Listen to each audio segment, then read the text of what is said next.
चालू थे पॉज होता है क्या?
Awesome, sure. I didn't get your name though.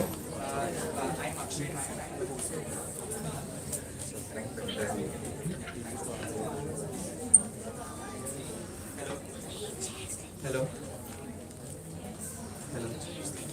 Everybody can hear me now? Yes, yes. Okay. Let's begin our valedictory session by introducing our first speaker, Mahindran Balakrishnan. Mahindran is currently the head of innovation at Social Enterprise Education Lab, that's SEED Lab, a sustainability program run by Petronas and Tata Consultancy Services, aiming to address youth unemployment by promoting innovative social enterprises that forge solutions to pain points in local communities by leveraging digital technology. He is responsible in driving innovation by identifying strategic social challenges and opportunities that can lead towards reducing unemployment among youth and tackling social issues in Malaysia. Thank you so much, sir, for being with us. A round of applause, please.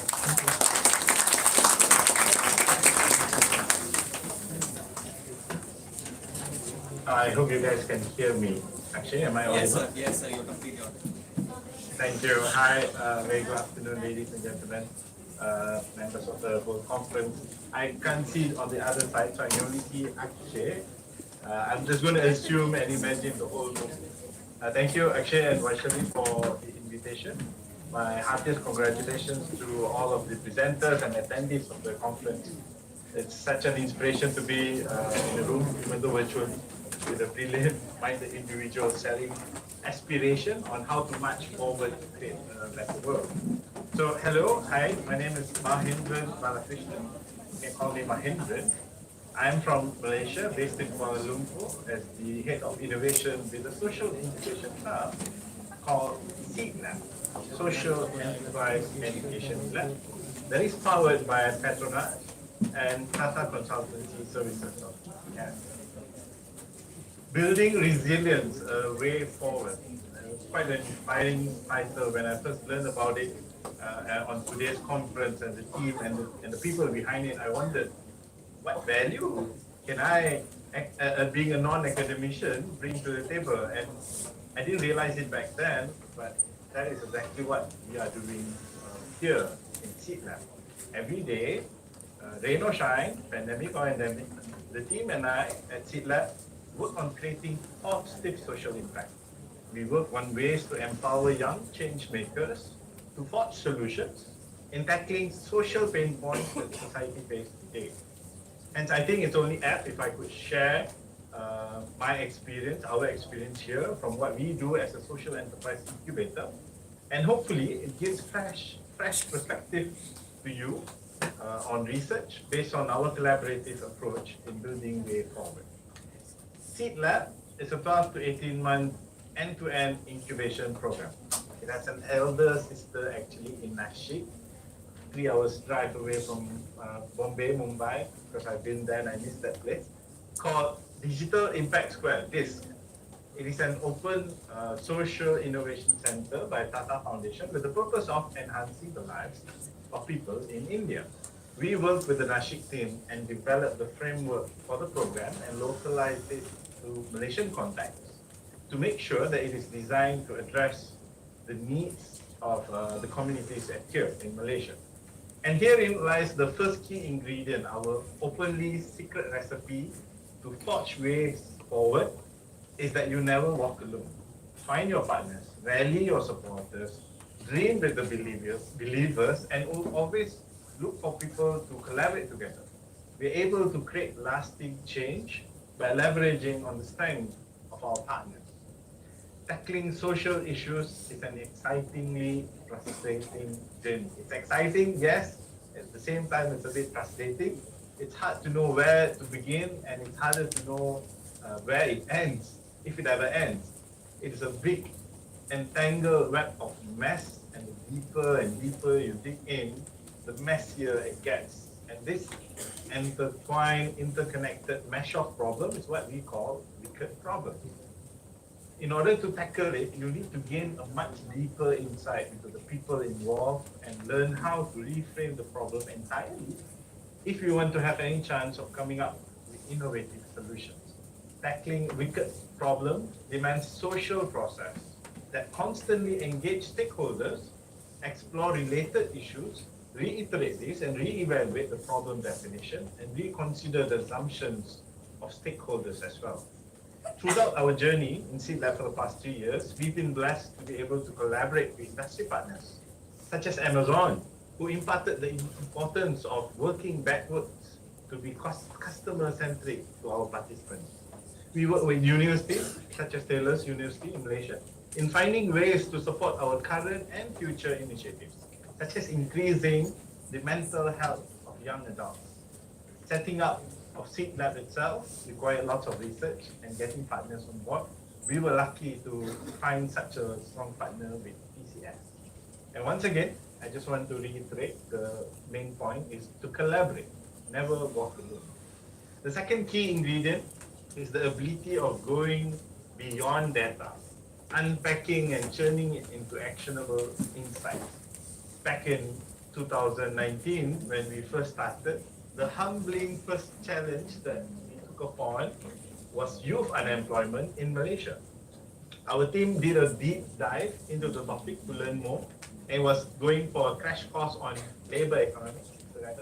And soon we faced an overflow of information, sometimes contradicting as well. So we have to sieve through all of it, filter, validate the learnings, and we find ourselves hitting a wall, getting stuck, nowhere to go. We bring in fresh perspective using different lenses, like gender lens or cultural lens. And suddenly new solutions can be forged ahead. For instance, we had an opportunity now to upskill you to tackle an aging nation.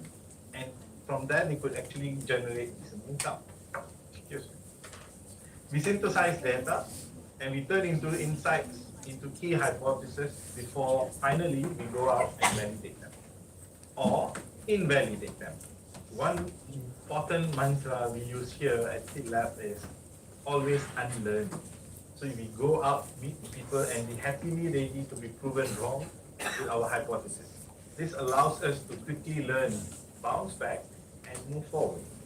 Through the bitter experience, it taught us how to be better. During field research, we use design thinking tools to understand the behavior and pain point of end users. And over the years, we simply learn how to ask better, in a better manner. For instance, if I were to ask you guys and everyone in the room, do you want an ice cream now? The almost immediate answer could be a resounding yes. If I were to reframe it and ask better, would you pay for an ice cream now? And suddenly people would have an hesitation. I may not want to pay for an ice cream now because I just had lunch and then I'm not willing to pay for it. And this is the differentiator, an important element that I wish to highlight to the younger students and researchers in the audience. Are we able to translate the research into a commercially sustainable and viable model? That key element makes or breaks an idea. The struggle was real and it was all worth it while the world grappled and learned new ways of working back in 2020. We continued the mission every single day and we incubated 3 social enterprises targeting at increasing the employment for youth. born in the midst of challenging market. I'm glad to share that they're still operating even after 2 years. And since then, we marched forward for our second cohort, and we dared to dream bigger. We expanded our social innovation across different verticals. We are looking at food and agriculture, health and hygiene, personal and financial securities, as well as education and skills. As of today, we have seeded more than 150 young change makers, incubated and commercialized 9 social enterprises, collectively making a positive social impact to over 11,000 lives in just short of 3 years. And this is the result you see when you take ownership, work collaboratively, and go beyond data for actionable insights. And I see many of these similarities between young students, researchers, and what we do here at SeedLab. With the experience of riding wave together with our participants, I can share with you that the journey is not easy.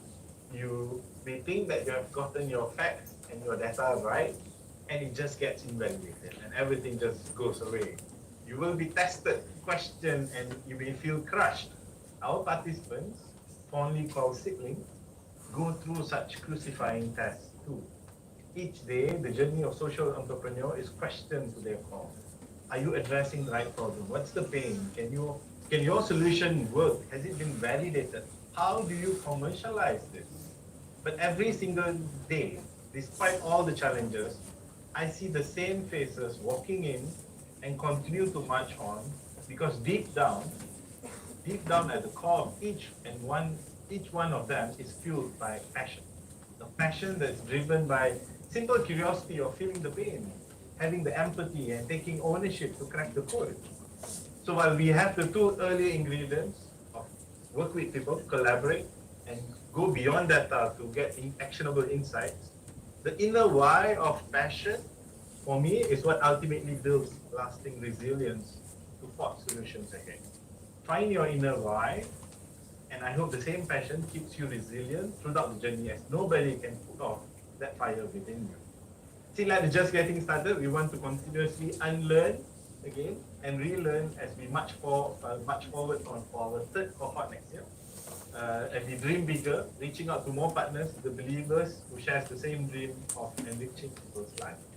For that, I invite you to follow us at seedlab.my, as we will be open for cohort 3 next year, and we look forward to new collaboration partners as well. To everyone in today's conference, I wish you all very best, and keep the fire within you burning hot. Thank you so much, Ashok.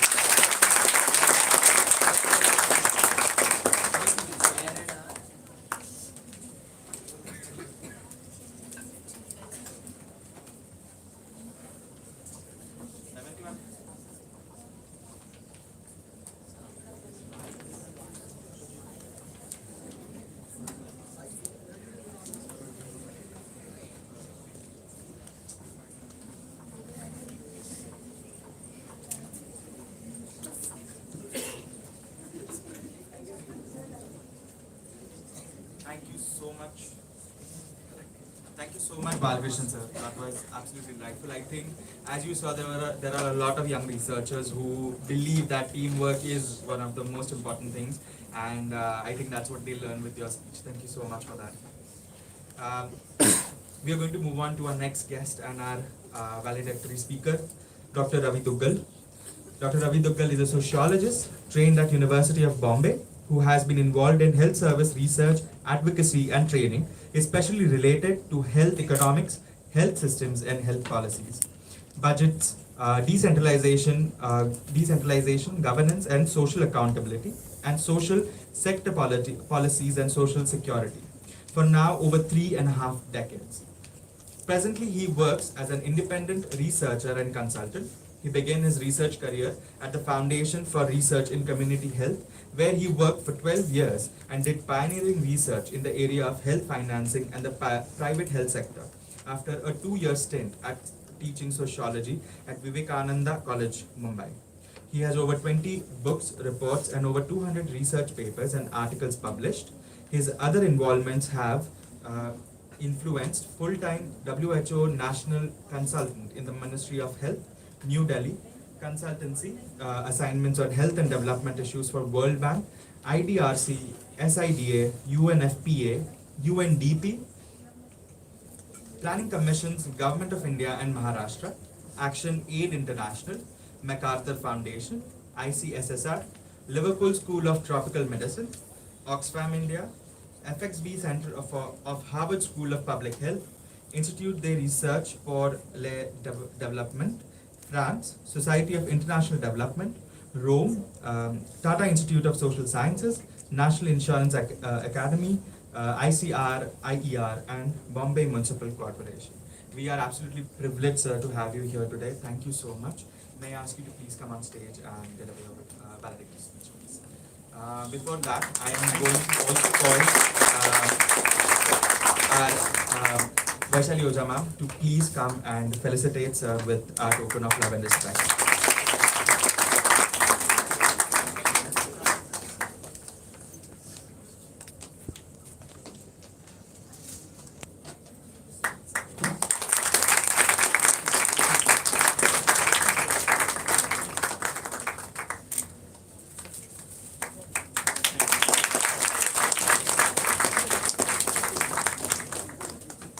Now you can take over, sir. Thank you.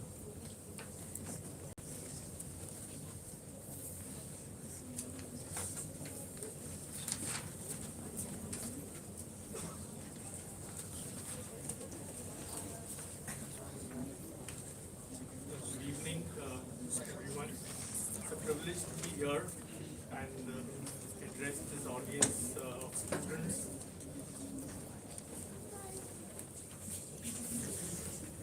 And it's always a pleasure to interact with young minds because I get to learn a lot also in this process of interaction. So though I'm retired, I continue to occasionally teach in various institutions, including TISS and Achutha Menon Center in Trivandrum and so on. Largely on public health related issues, that's my forte and that's where I come from. This is an interesting topic and you've already debated a lot, I guess, throughout the day on various dimensions of building resilience. Resilience is often also very misused terminology because everybody is using resilience. It's like fashions that emerge in concepts. So that's the latest kind of trend and everybody wants to talk of resilience. But resilience is clearly something which it can be looked at in different ways and throughout the day you may have heard different dimensions and aspects, ranging from artificial intelligence to environment to social sciences, humanities, etc.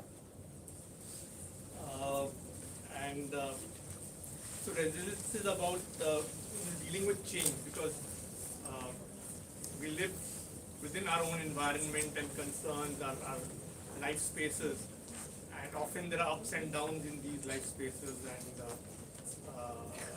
we have to rise above these when we face challenges, when we face difficulties, and that is what we generally refer to as resilience, is to come out of any difficulty or challenge that we face. And I think the most recent example of which we all have been a part, where we had to face various difficulties and challenges, has been the post-COVID lockdown. And we saw that the government was also highly stressed during that process and people lost livelihoods, etc. But over a period of time, civil society came together.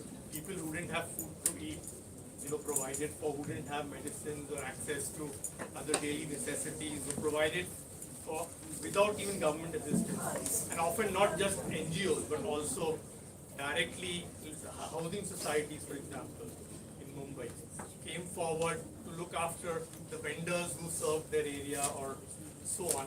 So providing some kind of social support which when the lockdown ended gave them an opportunity to bounce back. And so I think this is an experience that we all have gone through, and the changes and challenges we face. As students, we face the challenge at colleges, schools closed down, and we had to adapt to a different mode of learning.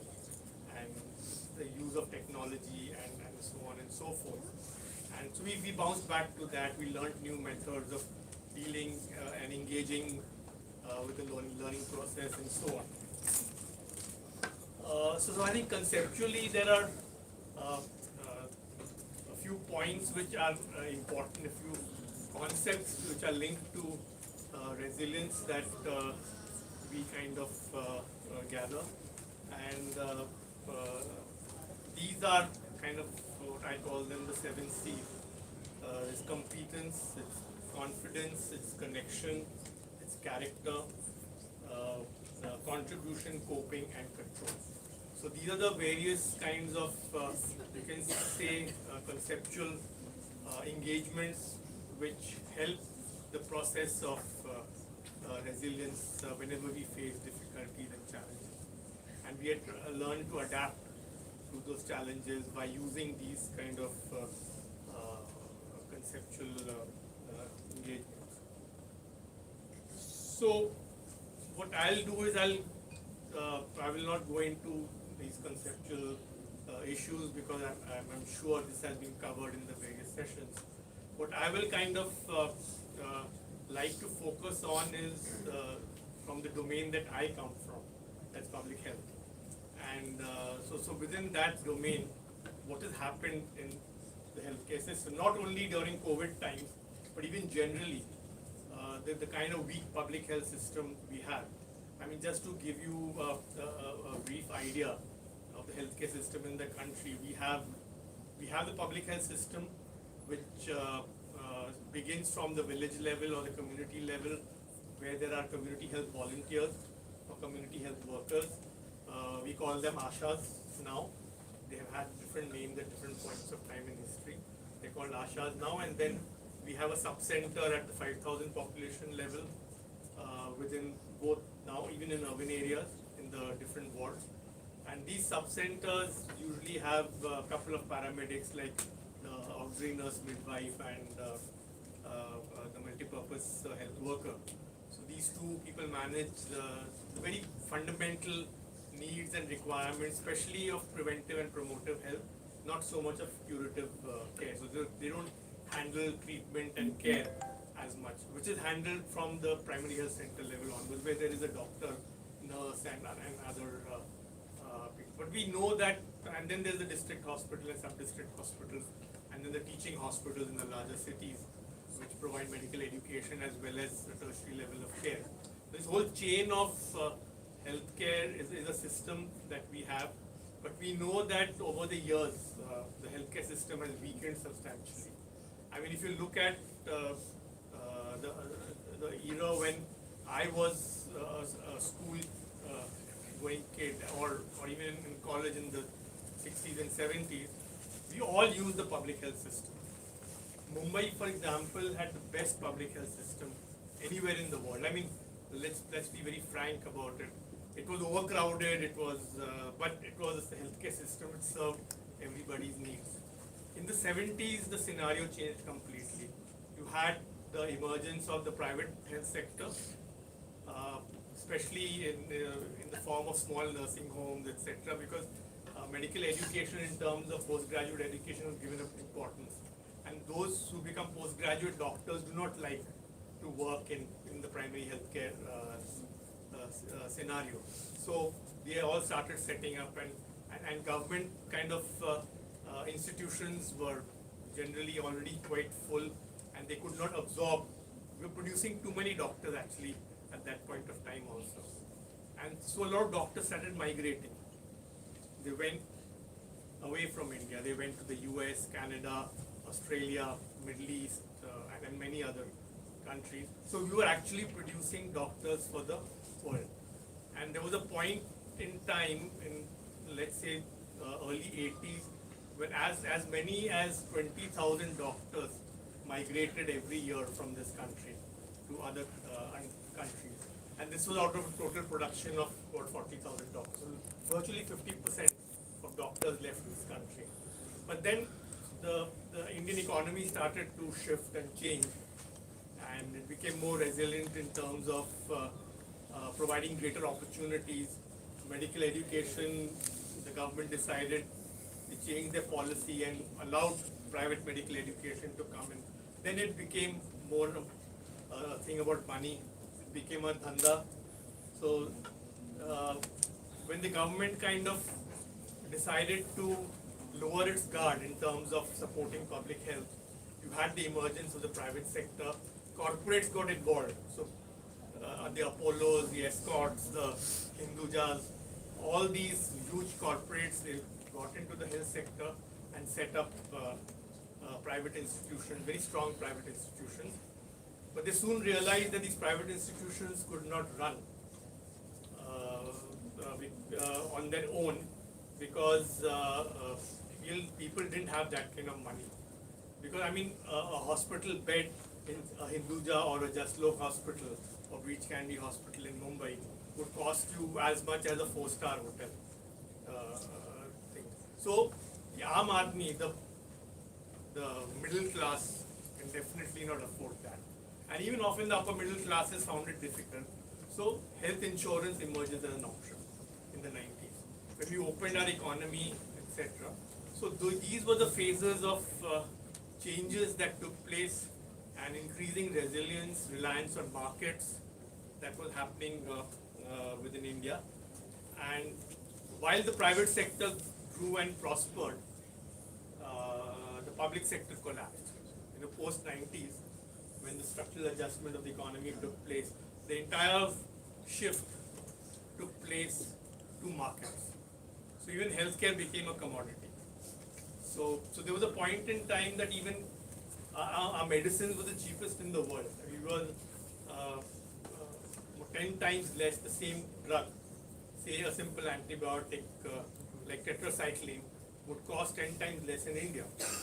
And that was because India refused to accept product patent. Until 95, when it signed the treaty, the patent law, the global law on patents, then we were obligated to respect the product patents. And that's the time when drug prices started increasing. But the Indian pharma industry had come of age already. And today we are the biggest producers in the world of drugs. Of course, recently our pharma industry has been in the newspapers where children in Gambia died because of consuming cough syrup, which was manufactured in India from a pharma company in Haryana. And so there's a whole lot of debate happening. WHO is questioning the quality of medicines that we produce. And we've always had issues with quality in this country. I mean, I don't know, you were probably not born when the huge JJ hospital tragedy happened, where industrial glycerine was used within the hospital instead of glycerine, which is used for human consumption. And this led to a lot of deaths. The London Commission was appointed, investigation happened. But despite that, yes, there were improvements in quality. But so we don't.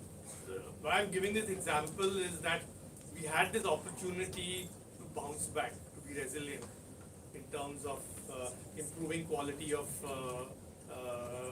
drug production in the country, but we have failed because our regulatory mechanisms are very weak.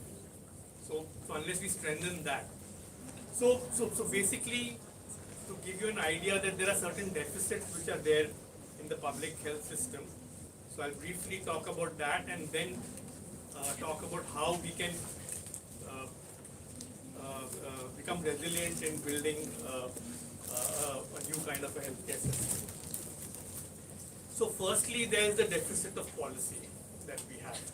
Now in terms of the deficit of policy, we do not have a kind of a standardized approach to healthcare.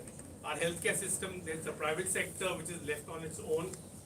A lot of malpractice happens, there's no regulation, no accreditation, and so on. And then there's a public health system which is poorly kind of funded and provided for, and it basically manages to cater to just the very poor in our society. I mean, how many of people sitting here go to the public health system and they fall in? Can you raise your hand? So hardly any. And I used to earlier live in Andheri, and when I was still doing research and in Foundation for Research in Community Health, and I made it a point to. We were also doing advocacy at that time through the NGOs that we worked in to try to push the public health system to serve the people, and that was the period of the mid 80s, and already the public health system was collapsing.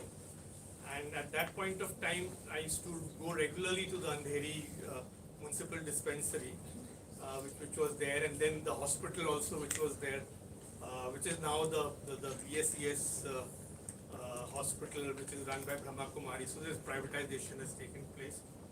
So we used to go there and seek any health care. And since we were known as health activists, they used to, the doctors and the staff would say that Duggal साहब आ गए देखो सबको medicine मिलना चाहिए कोई पर्ची लिख के नहीं देगा. So that was, you had to put that pressure. I think it is the middle class, people like us, who deserted the healthcare system. The same thing happened with education in the 70s and 80s. So if because middle class was the voice. In the right up to the late 80s, the BMC schools were one of the best in the country. They were better than Kendriya Vidyalayas or any of these private schools which are there today. The BMC teachers got salaries better than the central government pay scale. But this system was destroyed. Why? Because the whole system of grant and aid institutions was established by the government.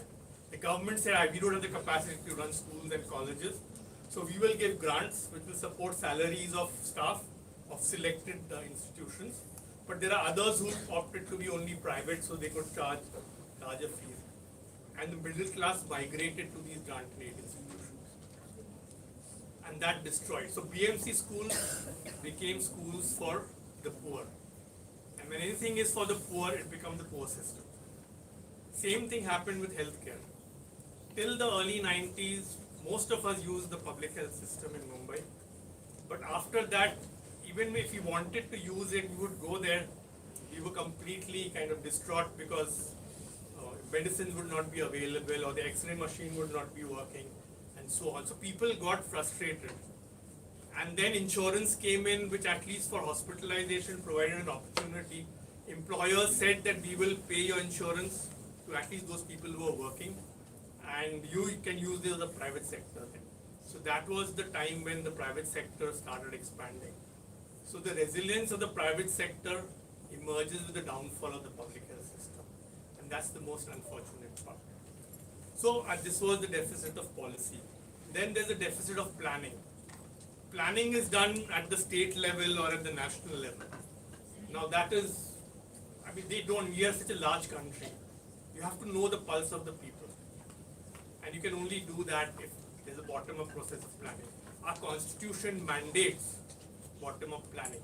The Panchayati Raj Act, the Planning Commission of India was not mandated by law.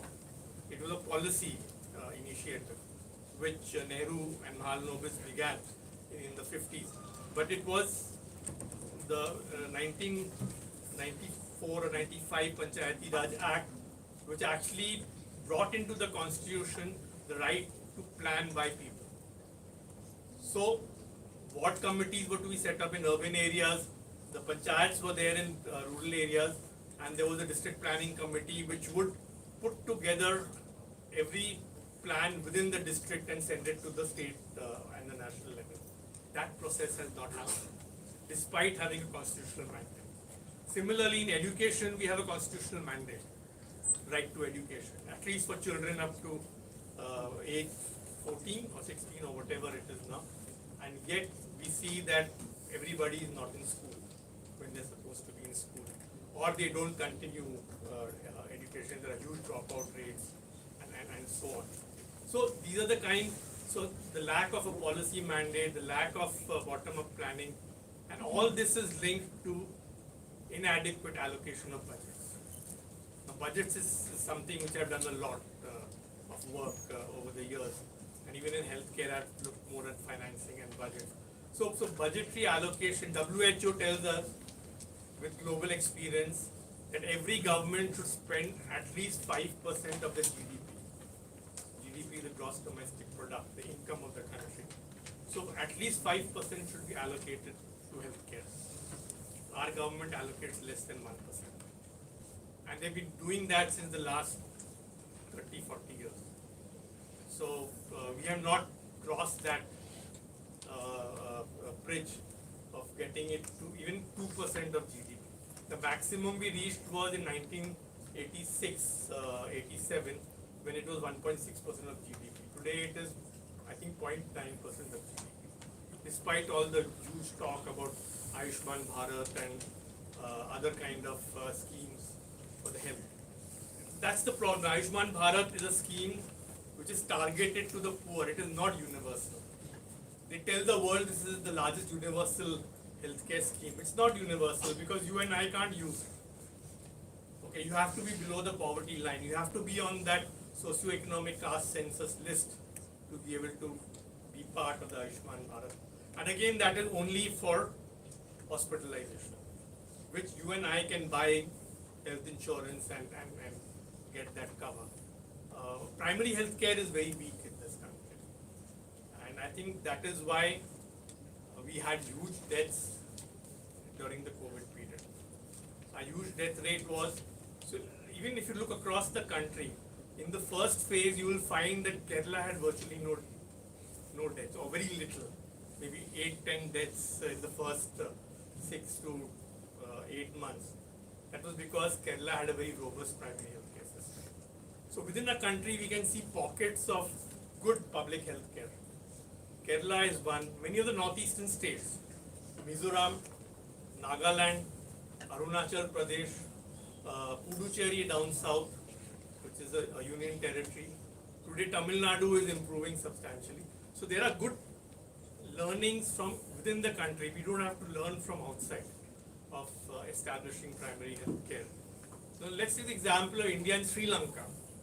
So Sri Lanka has, if you look at the infant mortality rate, okay, yesterday I just published a small piece on the latest IMR data which came out in the sample registration systems report on IMR, and the government was kind of clapping that our IMR has dropped 3 points.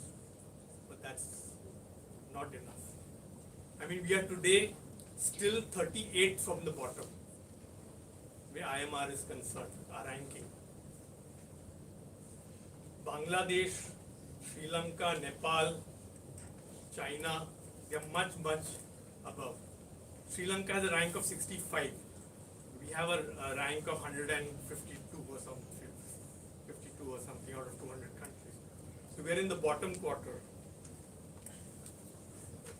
We are only competing with Pakistan often. You know, Pakistan is 190, so India is happy that at least Pakistan. But why can't we compete with Sri Lanka? Because Kerala is better than Sri Lanka. So why can't we compete with Kerala itself? Why can't every state in India have an IMR which Kerala has? So there is a lot of learning there, I think, that we need to do. And then I said budgetary allocations have been very poor. So we need to, the government policy mandate is we should spend at least 2.5% of GDP. Okay, let's move to that figure first. We were supposed to reach that target in 2020. 2020 is gone. Now they put the same target for 2025. For 2025. I don't know if he'll achieve that. So basically then there are other deficits. We know there are governance and implementation deficits. We have good policies often on paper, but then we are not able to transform them into. So we need to build that kind of resilience from the bottom to see that our healthcare system comes back. So basically, and of course there's no political will in this country. Health is not a subject on which elections are fought, unlike in the US or in Europe. So clearly I think we're at a stage where we need to bring that resilience back into the public health system. We need to reclaim the public health system, make it a public good. It is not a private commodity. In India, unfortunately, it is a private commodity. It is governed by markets. And that's not where.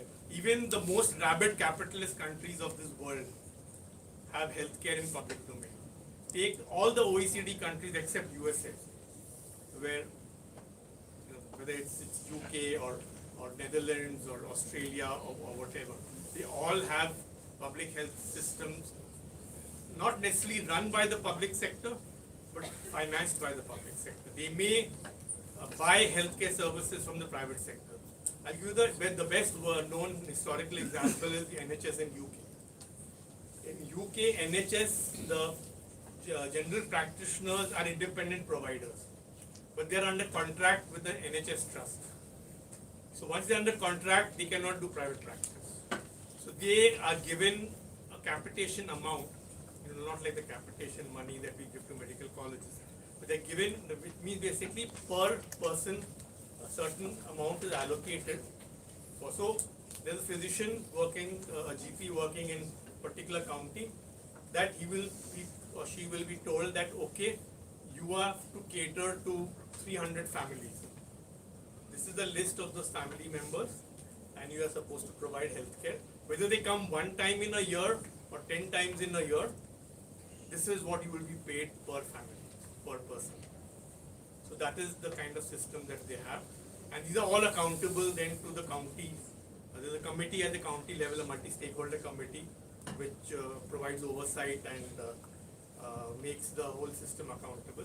The hospitals are run by the government and in the UK, and you cannot go to a specialist or a hospital without getting a referral from the GP. So it's a very well integrated healthcare system. That is what we need to bring to a country like India. What we have today, we only do firefighting in this country.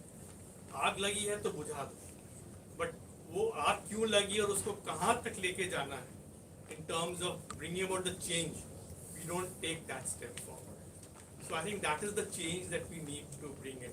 That is the resilience that we need to bring in. So I'll stop at that. And thank you again for.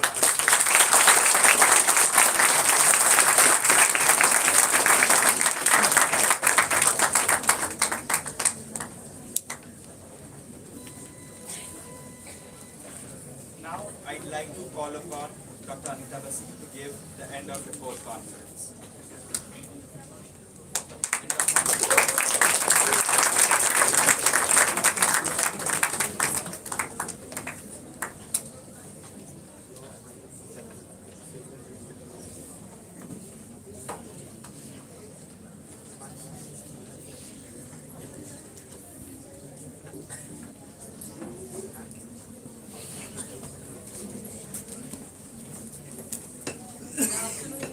One and all present here, online as well as offline.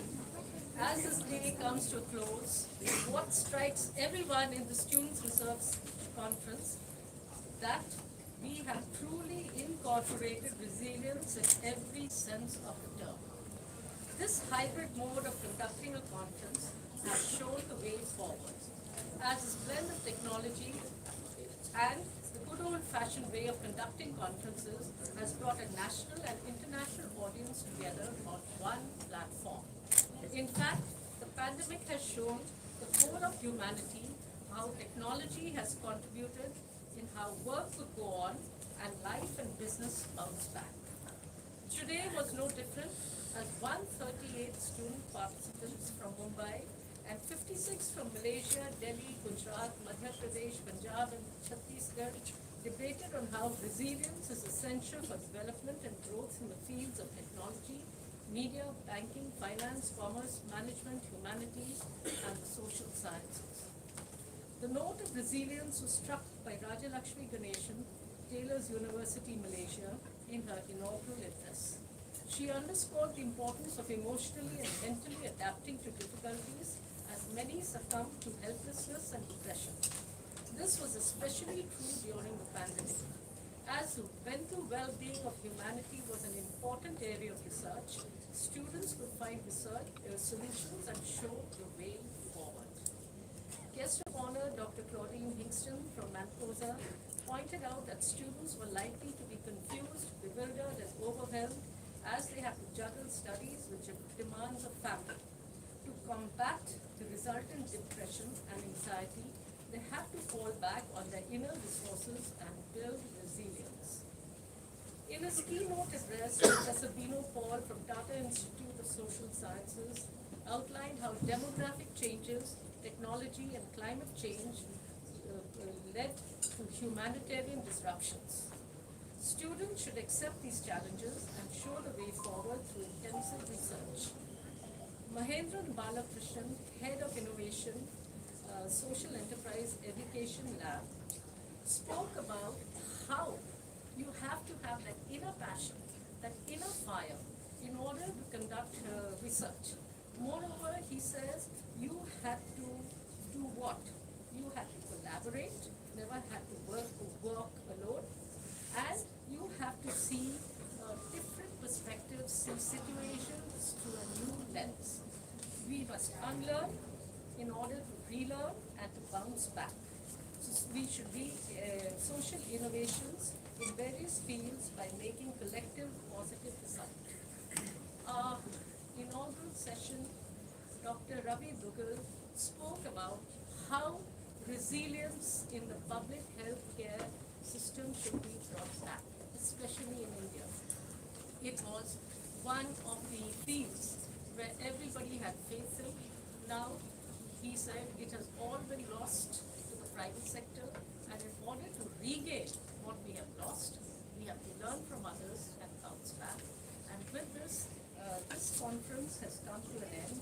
A ferment of ideas also took place in different tracks as students presented their views both online and offline. Moderators, Ms. Falguni Matthews, Dr. Gurdeep Sharma, Dr. Bhai Chabria, C.S. Sandesha Reddy, Dr. Visri skillfully moderated these sessions and gave valuable insights to the students. As this conference comes to a close, the student participants and the audience will definitely be greatly enriched. Thank you.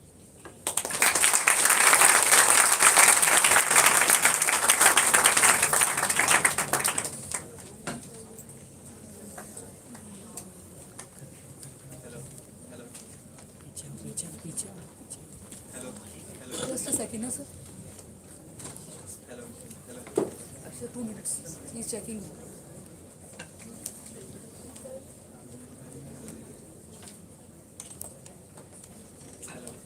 Yes, sir. Can you please tell them to go? All the students.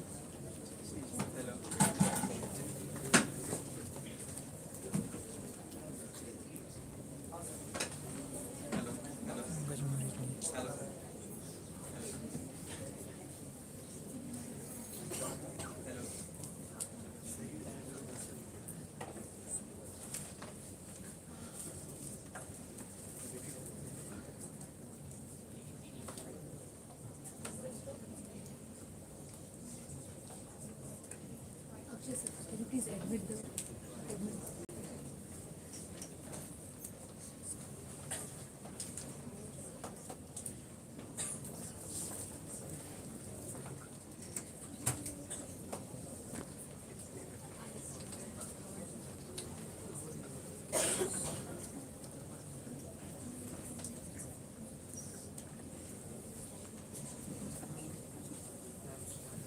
Hello. Okay. I know you all are waiting for the prize ceremony. Before that, I'd like to call upon Dr. Faruqi, our resident helper in all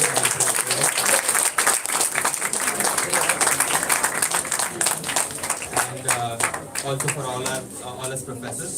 Sir, if you could speak for 5 minutes, please.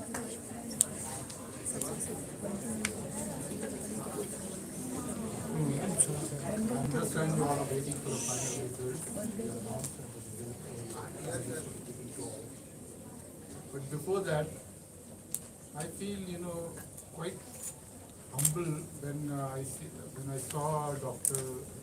Ravi Dugal here, because I know him since 2010, when I was doing a research for UGC on public health system in Maharashtra, and I read almost 15 to 20 papers of his, which were given to me by the officials of Sehat, the organization he was heading, and that had wealth of information which could not be compared with anything that I ever saw on the health system in Maharashtra, not just Maharashtra, the whole of the country.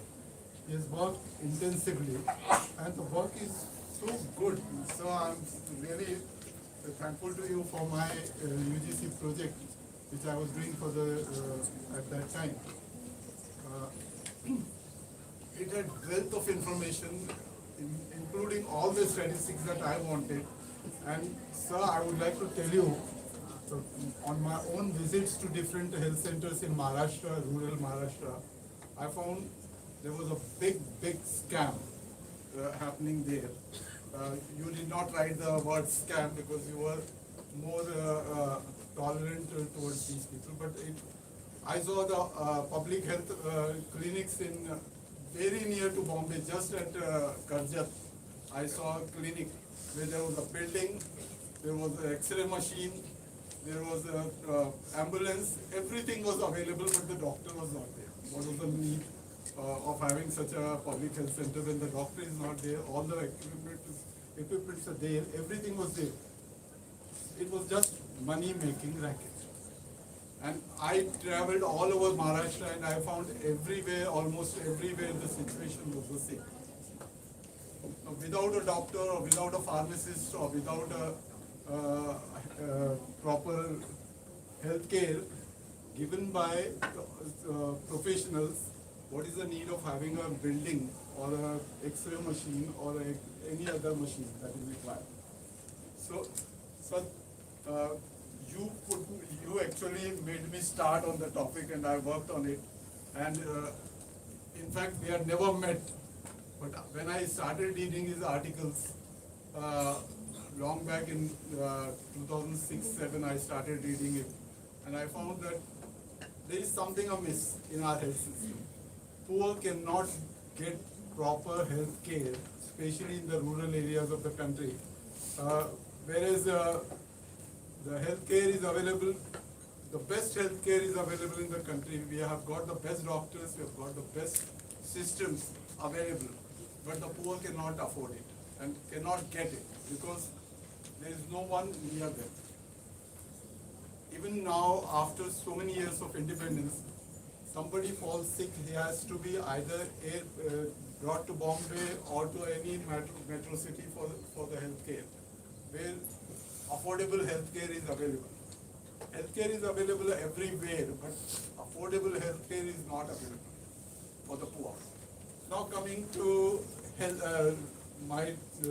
the topic on which I was supposed to speak, the research.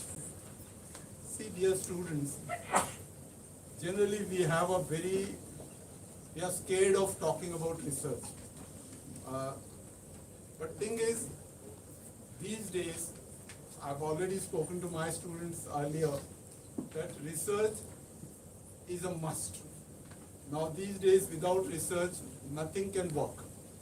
Nothing can work. You have to find the truth and based on the truth you have to act. Now when you talk about research, we are actually searching again, something you missed. It is already existing, we know that it exists, but somehow, somewhere along the way we have lost it. Now we have to research. And why we have to research? What is the need of doing a research? The need is to take a decision, informed decision. You can take an informed decision if you have data, you have information, you have knowledge about the subject. If you don't have the knowledge about the subject, you cannot take a decision. Even in your personal lives, when you're just now, if you want to go out, you don't have a umbrella with you. If it is raining, you don't have the information that it is raining outside. You will take a wrong decision. You will walk out and get wet, and tomorrow you will have fever, and then you will fall sick for a few days. Now, on the other hand, if you have an information, if you have a knowledge, then you have the data, then you will take the decision accordingly.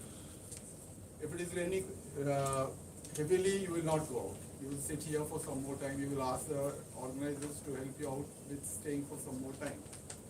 If you have umbrella, you will go out. Even if it is raining, okay, I don't mind, I have got an umbrella. If you don't, then you will ask for some more time to be accommodated in this place. And if there is no rain, there is no problem, you can all go out. So the information is very important. Now coming to even more higher level, every business needs information to actually survive. When you are starting a business or when you are in the business, whatever may be the situation, you need to know what your competitor is doing. You will make your strategy accordingly. If the competitor is reducing the price in the market, then the chances are there you will go out of the market if you don't reduce your price. So you reduce the price in the market yourself also. That information, without the information, it is impossible to take any decision. Therefore, research has to be done for everything. Now, I'll give you a personal problem. Even in fashions, you must know what is the fashion, what dress I must wear to look presentable to others, because the fashion trends keep changing. Now, if you don't change with the change in the fashions, people will laugh at you. I remember I used to wear very long pants going up to my stomach. People used to laugh, say that they used to say, "ये दिलीप कुमार और राज कपूर के style की pant पहनता है." So that happens. You have to be up to date with the fashions also in your personal life. And how do you know that? You must know what is the latest trend in fashions. Anything that we do, we must have information. Without the information, you cannot take a proper decision. That is the thing. And that is why we all are doing research.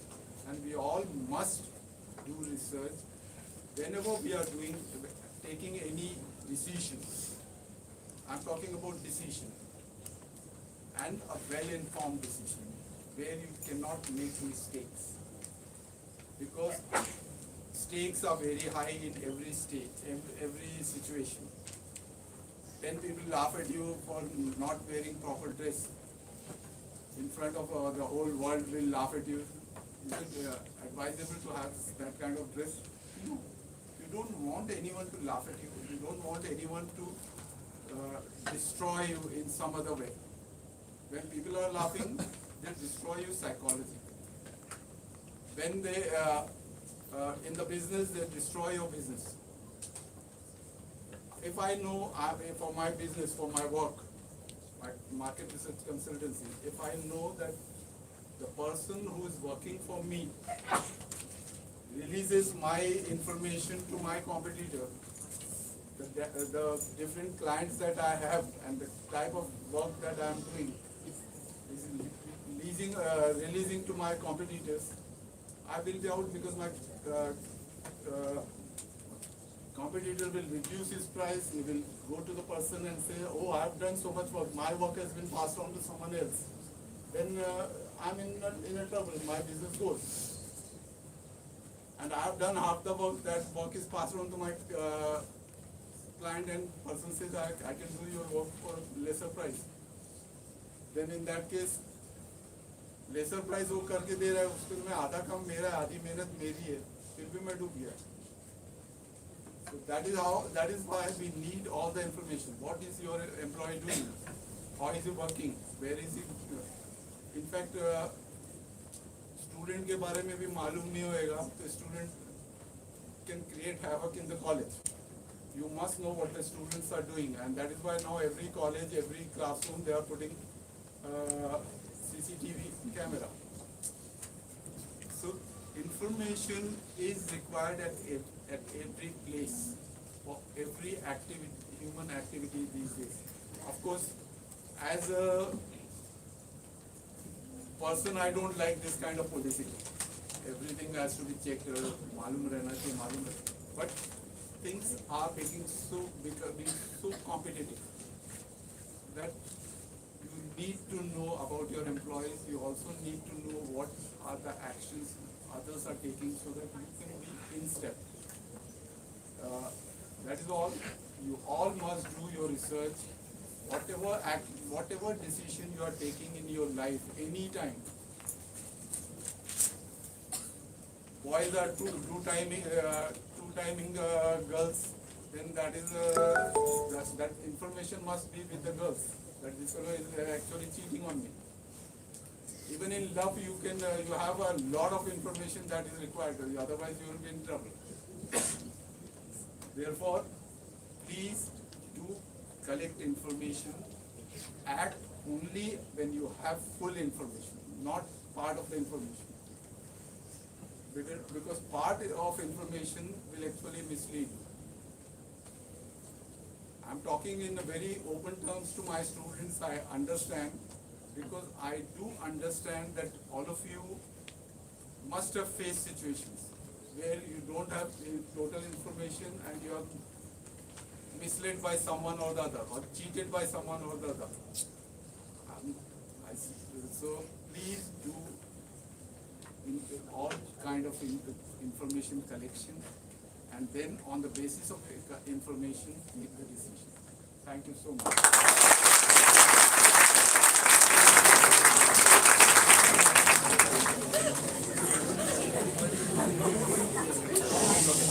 We are going.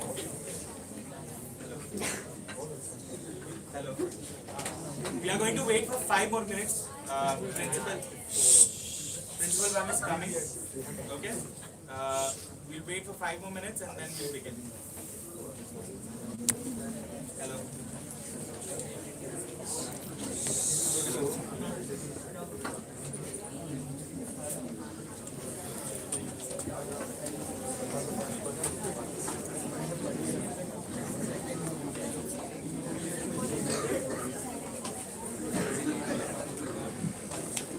वो निकल जाएगा हाँ निकल गए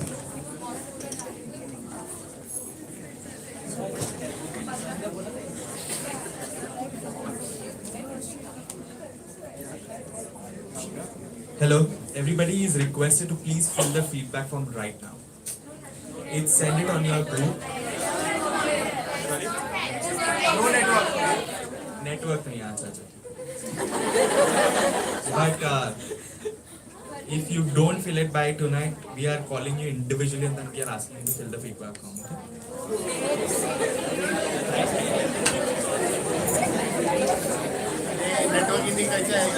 As soon as, please a round of applause for our principal ma'am.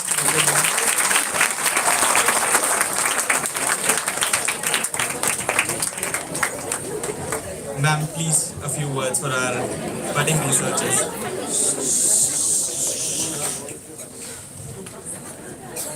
Sorry for the delay. Respected Ravi Dugal Sarji, our very own Dr. Farooqi, and my very dear students. Though I was not present for the inauguration ceremony, but I was getting feedback, response every hour about the wonderful presentations which you students have made, and you have made us really proud. And I heard that students from Malaysia, if they are watching us, excellent paper presentation, a very good effort on your part. You all are too young.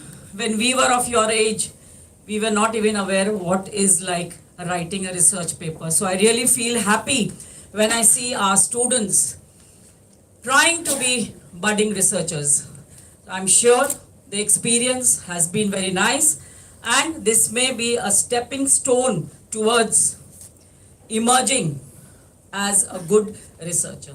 Thank you so much for participating. I think more than 100 students have participated.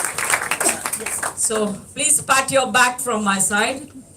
And next year again, hope to see you all again for the same Students Research Conference with more inputs, with more knowledge, with more skill. Dr. Farooqi always at your service. Thank you. Thank you so much.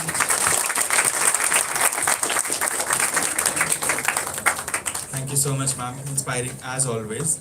And now, finally, we have been waiting for.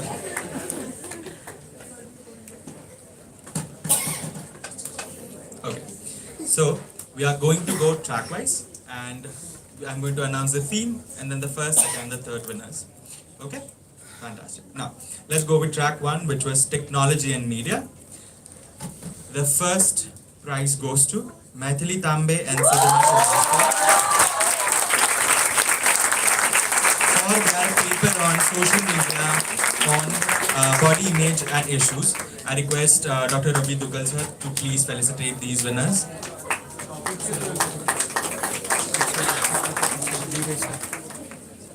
BCom students, huh? BA. Wow. I believe 45 students from BA have presented research papers. Great. Who are you?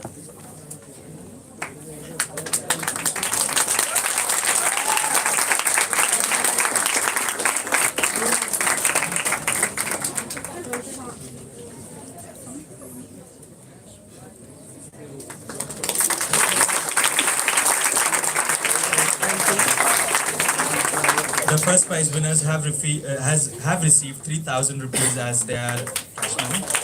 Right? The second research paper winner is Akash Kumar Kamdar and Megha Kumari Giri. A round of applause for them, please.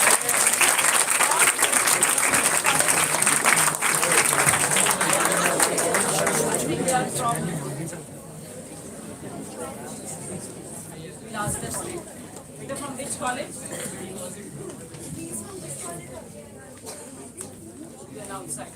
Great. Their paper on critical analysis of technological advancements starts from the MSLE. The second prize winners receive 2,000 rupees as their cash prize.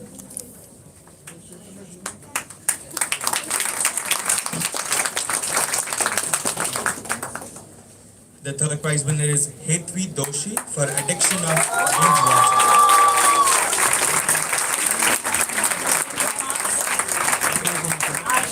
The third prize winner receives a cash prize of 1,000 rupees.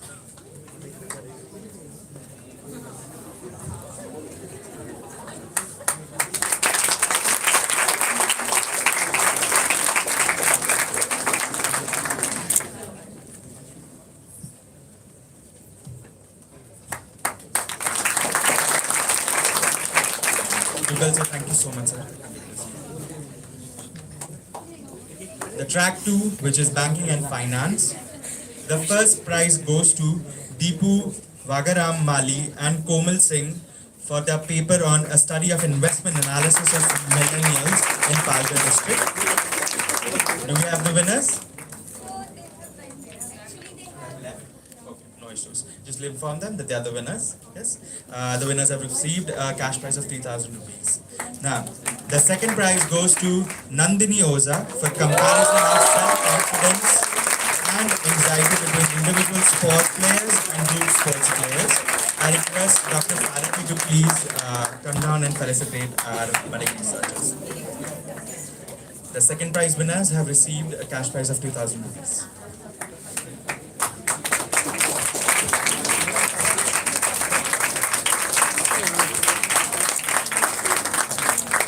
Thank you. The third prize goes to Mr. Sarthak Shah for banking for the Neo Bank. The third prize winners get a cash prize of 1,000 rupees.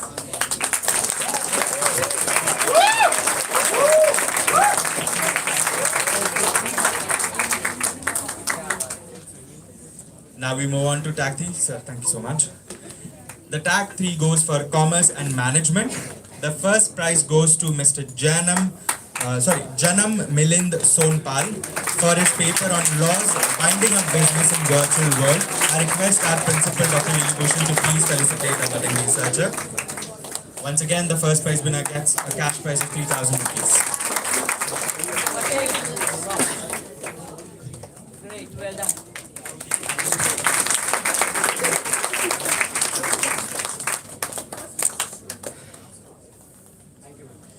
The second prize winner is Samiksha Thangaraj her work on influence of work-life balance on employee job satisfaction received the second prize, and the second prize winner gets a cash prize of 2,000 rupees.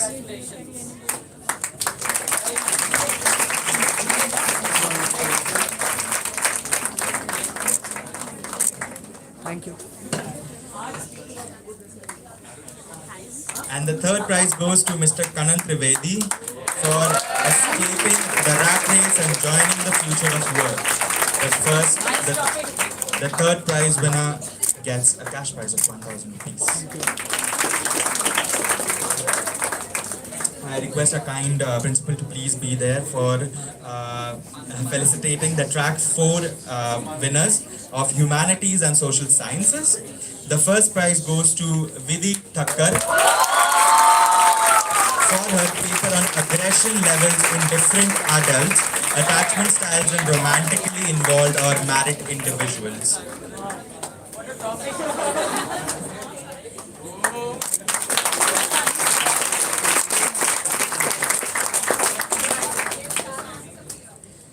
The second prize goes to Ishita Parekh for dating anxiety in emerging adulthood.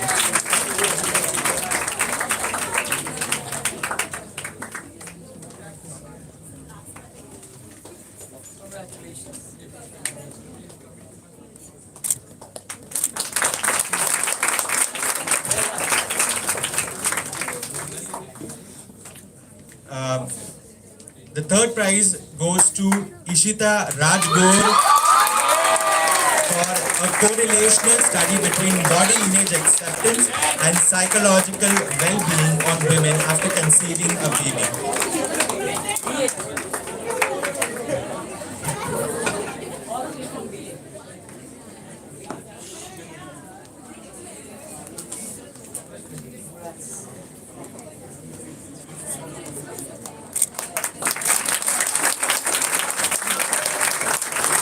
Thank you so much, Principal Ma'am.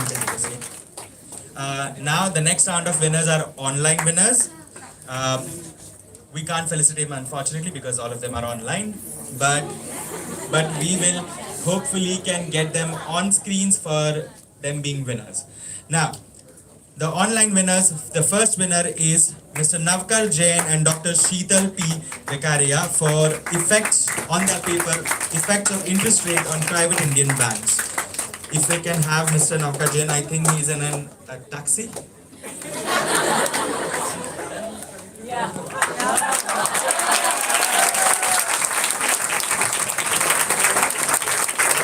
you, Mr. Jain. And here is Dr. Sheetal.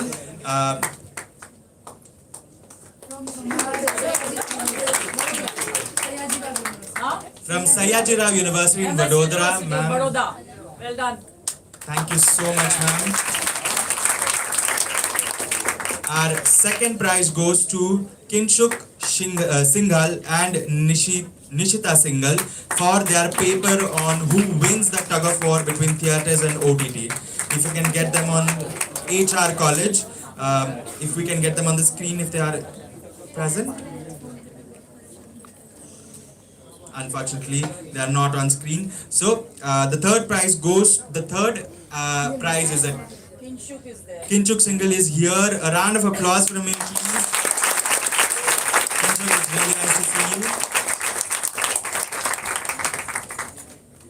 The third prize is a tie. A round of applause for Lee V. Wen and M. Mani Mosi, I think, Mani Mosi, for their papers on predictors of organizational embedded amongst non-family employees in Malaysian families-owned firms.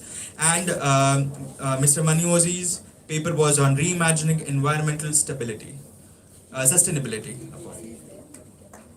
Lee Wei Wen, if you can please. Video soon. I think they are coming.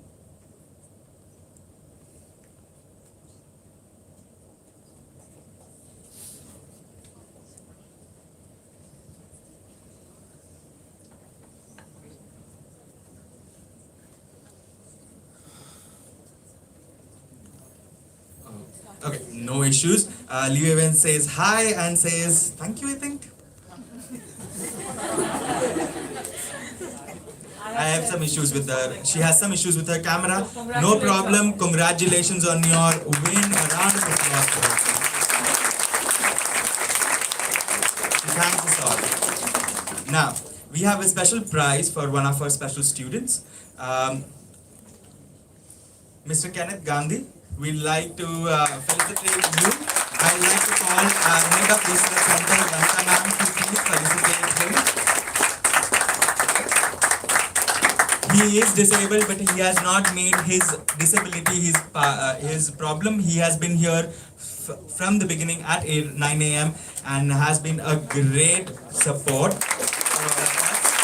I request Dr. Guptal, Dr. Faruqi and Dr. Bhushan to also please stand up with us.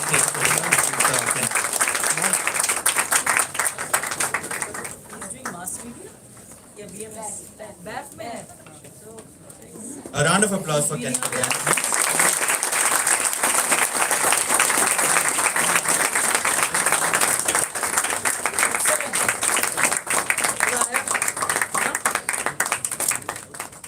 with us for the last, I think, 5 years. I mean, 4 years now. Junior college में भी यही था ना. Well done. You are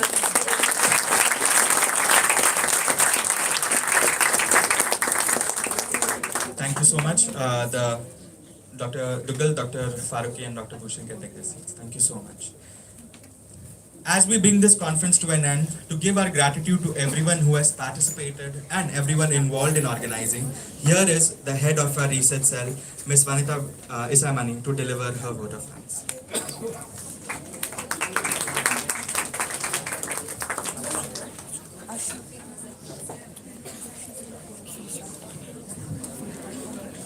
Good evening, everyone. I'm Dr. Vanita Isamani, Head of Research Center at K.A. Shroff College of Arts and Commerce. I now propose the formal vote of thanks to all the contributors for this student research conference.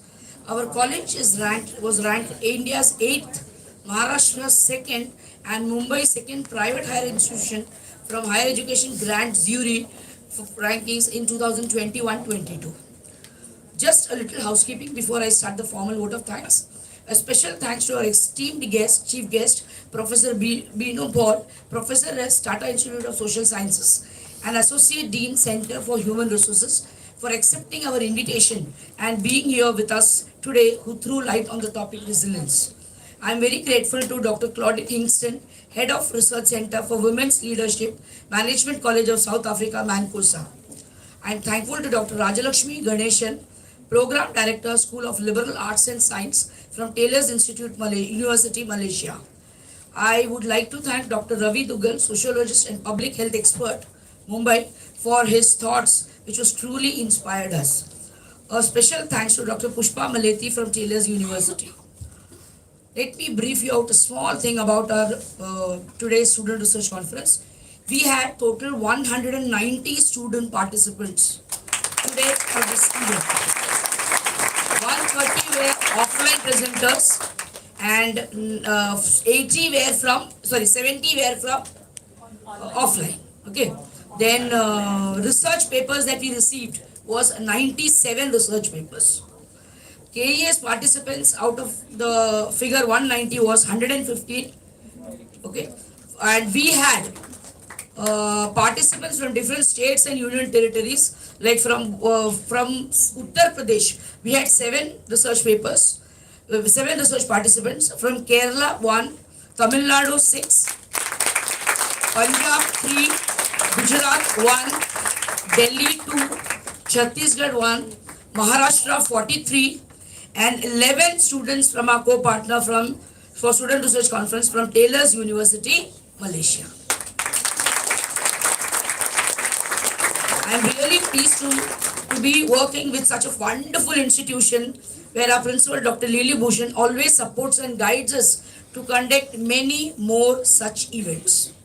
My sincere thanks to Dr. V.S. Kannan, the first initiator and the brain behind the Student Research Conference, which started in the year 2009, in the brain. Then it came into inception in 2011.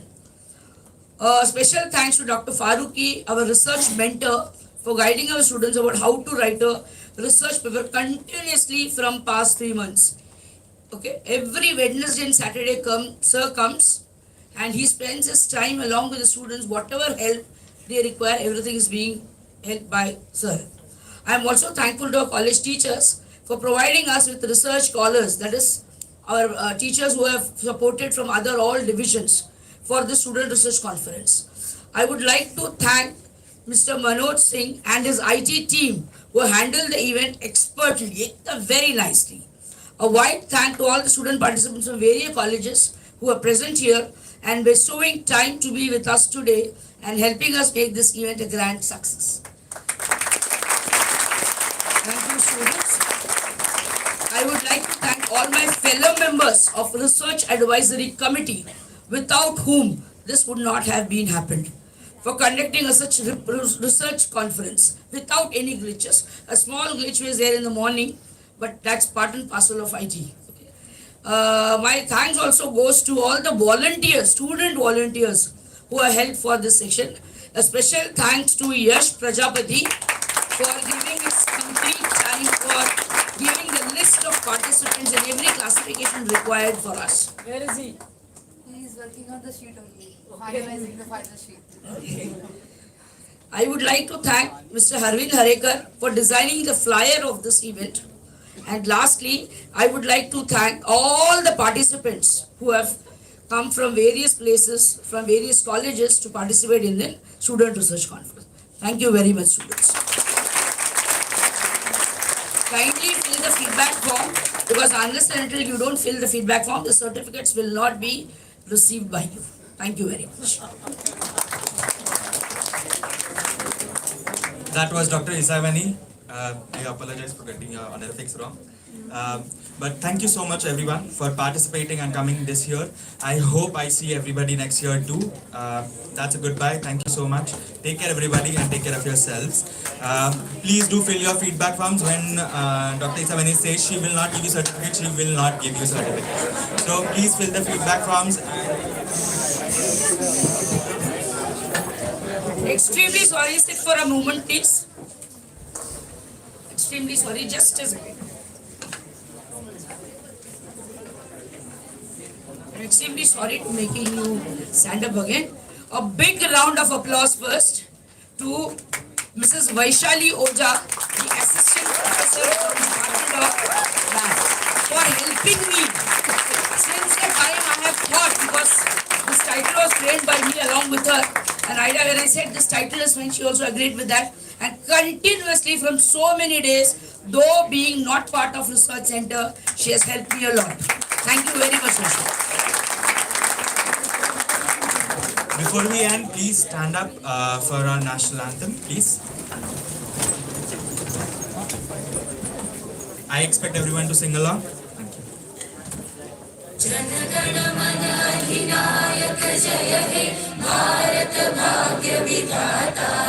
Punjab Sindh Gujarat Maratha Dravid Utkal Ganga Vindhya Himachal Yamuna Ganga उच्छल जलधि तरंगा तव शुभ नामे जागे तव शुभ आशीष मागे गाहे तव जय गाथा जनगण मंगलदायक जय हे भारत भाग्य विधाता जय हे जय हे जय हे जय जय जय जय हे.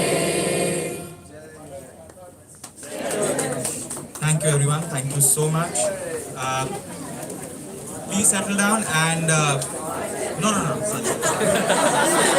What I meant is, please take care of yourselves and do not forget to fill the feedback form. Thank you so much.